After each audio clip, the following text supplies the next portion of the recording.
நான் சொல்வதை சில வினாடிகள் யோசி. எங்கேயோ பிறந்து, எங்கேயோ வளர்ந்து, எங்கேயோ படித்து, இப்போது எப்படி இங்கே வந்தாய் என்று நீயே உன்னிடம் கேட்டு பார்த்தாயா? இந்த நிலைக்கு வருவதற்காகத்தான் நீ வந்தாய். ஆனால் வந்த பிறகு அதற்கான காரணத்தை ஏன் மறந்தாய்? இந்த வாழ்க்கை, பிரபஞ்சம் உனக்காக திட்டமிட்ட ஒரு பயணம். ஒவ்வொரு சந்திப்பும், ஒவ்வொரு தடையும், ஒவ்வொரு வாய்ப்பும் உன்னை உன் இலக்கிற்கு தள்ளும் கர்மாவின் அடையாளங்கள். நீ தவறிவிட்டாய் என்று நினைக்கும் தருணங்களே உண்மையில் நீ சரியான பாதையில் நடக்கிறாய் என்பதற்கான சான்றுகள்.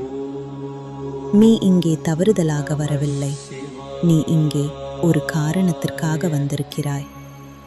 அந்த காரணத்தை உணர்ந்த நாளே வாழ்க்கை சுமையாக இல்லாமல் அர்த்தமாக மாறும். இந்த வீடியோ பிடிச்சிருந்தா மறக்காம சிவன் பாதை சேனலுக்கு லைக் பண்ணுங்க, ஷேர் பண்ணுங்க, கமெண்ட் பண்ணுங்க, சப்ஸ்கிரைப் பண்ணுங்க. ஓம் நம சிவாய.